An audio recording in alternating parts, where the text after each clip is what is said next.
Dalam pertemuan kali ini, kita akan membahas mengenai pengenalan geologi modeling dan teknik dalam pemodelan. Ruang lingkup pembelajaran ini kita akan membahas mengenai pemahaman uh, model dari geologi, model komputer dari geologi, dan bagaimana dalam proses pemodelan, memahami logika komputer dalam uh, program pemodelan.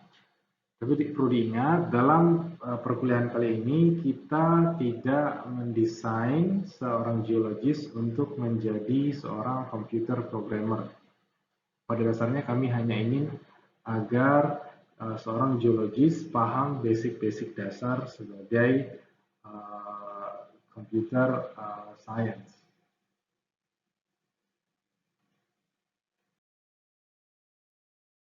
Baiklah, mengenai geoscience, di mana tempat kalian belajar sekarang, itu adalah ilmu yang fundamentally mempelajari mengenai natural science, atau disiplin dari ilmu alam yang mempelajari mengenai origin atau sumber asal-usul, evolusi, history, dan sifat dari planet bumi. Dalam perkataan dari Chong Bing-zo tahun 2009 di bukunya Fundamental of Computational Geoscience Numerical Methods and Algorithms.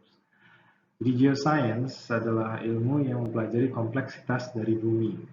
Bumi sendiri sebagai tempat tinggal manusia juga memiliki bencana alam, di mana bencana alam seperti gempa, erupsi gunung api, tsunami, banjir, dan lain-lain adalah pokok-pokok dasar dari kondisi di bumi. Dengan meningkatnya standar kehidupan, geoscientist dituntut untuk memprediksi kemungkinan-kemungkinan terjadinya bencana dan lokasi-lokasi terjadinya bencana untuk meningkatkan standar kualitas kehidupan.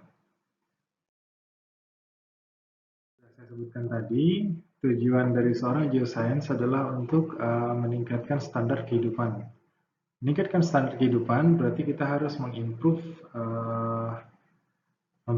kemampuan seorang geoscience untuk memprediksi kebencanaan. Kebencanaan di sini bukan hanya potensi bencana yang akan terjadi, tetapi berapa besar magnitud bencana dari kondisi yang akan terjadi, lokasi bencana, dan lokasi bencana ini bukan lokasi bencana yang terdapat di permukaan saja, tapi lokasi bencana yang terdapat jauh di bawah permukaan. Permasalahan dalam memprediksi bencana terdapat beberapa hal, seperti salah satunya adalah untuk memprediksi suatu bencana kita harus mengumpulkan data dengan skala yang sangat besar. Dan kita juga harus dapat mengkorelasikan antara setiap data yang kita kumpulkan dari bencana-bencana tersebut. Masalah lain adalah kondisi bumi yang sangat kompleks dengan segala interaksi dengan berbagai skala ukuran dan segala proses. Hal ini mengakibatkan terdapatnya permasalahan dalam memprediksi bencana.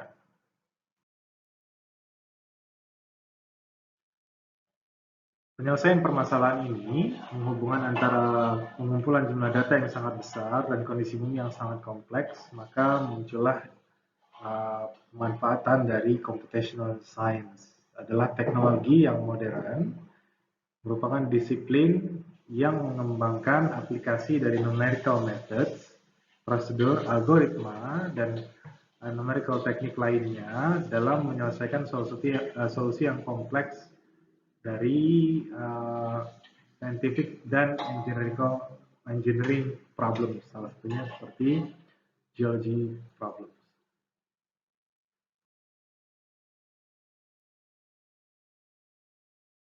Keterlibatan dari computational science di ilmu yang mempelajari mengenai bumi atau geoscience, muncullah ilmu terapan baru yang disebut sebagai computational geoscience, atau yang kita pelajari dalam perkuliahan ini adalah komputasi geologi.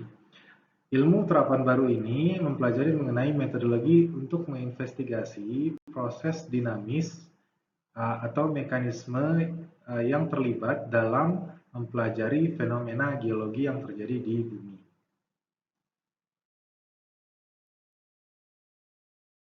Dalam metodologi untuk menginvestigasi fenomena geologi, biasanya dilakukan dalam beberapa step. Step pertama yang dilakukan adalah menetapkan atau establish conceptual model dari permasalahan geologi yang kita hadapi sekarang, misalkan kondisi bencana seperti longsor ataupun likuifaksi dan lain-lain. Kemudian mengestablish mathematical model dari conceptual model yang sudah kita tentukan, terus mengkonstruk numerical simulation dari mathematical model kita, kemudian menciptakan graphical display dari kondisi geologi dengan menentukan numerical result yang bisa dilakukan dari simulasi numerical. Conceptual model yang pastinya kalian sudah pernah pelajari juga, yaitu adalah konsep model geologi dari daerah yang terkait dengan fenomena permasalahan yang kita bahas. Salah satu contohnya di sini adalah conceptual model gambar yang kalian lihat di sini secara definisi sendiri. Conceptual model itu adalah arsitektur geometrik mengenai main proses yang terasosiasikan dengan fenomena yang dibahas. Di sini adalah conceptual model.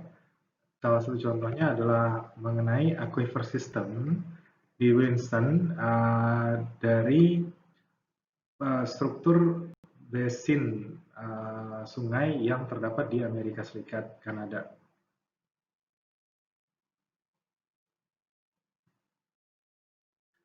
Mathematical model adalah model yang merupakan translasi dari conceptual model yang diaplikasikan dengan menerapkan dasar-dasar dari konservasi energi, konservasi momentum, konservasi energi, dan juga hubungan antara fisik dan kimianya dengan beberapa seperti contohnya menggunakan differential equation untuk menemukan solusi analitik dari conceptual model.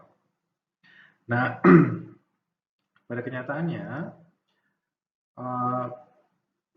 pengaplikasian dari conceptual model ini sangatlah sulit atau bisa dikatakan bisa dikatakan impossible dikarenakan terlalu banyak variabel yang harus diperhatikan, makanya perlu adanya perubahan dari analytic solution untuk menjadi numerical solution. Untuk menemukan numerical solution, kita harus membuat numerical solution atau numerical model dari konseptual model kita. Sedangkan dalam numerical simulation, kita menggunakan finite element methods dan finite difference methods yang biasanya digunakan dalam mendeskripsikan metode numerical simulasi di permasalahan geofisika. Permasalahan geoscience. Graphical display dari numerical simulation yang akan kita gunakan adalah bentukan seperti gambar di samping. Ini adalah gambar dari hasil inversi atau hasil interpretasi seismik di bawah permukaan. Pastinya kalian pernah melihat beberapa interpretasi yang memiliki hasil akhir seperti ini. Ini adalah geometri di mana setiap grid itu merepresentasikan nilai porositas, nilai permeabilitas, nilai saturasi air, saturasi dan nilai-nilai lainnya yang nantinya bisa digunakan dalam tahapan simulasi ataupun dalam tahapan volume calculation ataupun hal-hal lain.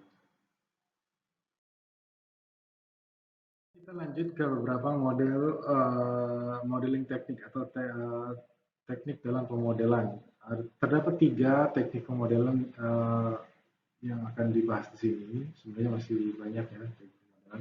Yang pertama adalah teknik simulasi, yang kedua adalah forward modeling, yang ketiga adalah inverse modeling. Sudah kita bahas juga adalah salah satu teknik yang melibatkan model dari kondisi nyata yang dari berdasarkan eksperimen. Initial condition atau kondisi awal dan beberapa kondisi batasan atau boundary condition yang sudah diasumsikan dan disimplifikasi atau disederhanakan dari kondisi nyatanya. Salah satu contoh dari metode simulasi ini atau modeling teknik ini adalah contohnya Flume Tank simulation ataupun uh, Oxbow simulation. Kalau kalian bisa cari-cari di sana, cari-cari juga mengenai informasi mengenai tersebut. Uh, itu adalah teknik-teknik modeling. Yang adalah forward modeling. Forward modeling adalah modeling di mana kita melakukan modeling dari data atau model matematis yang kita buat.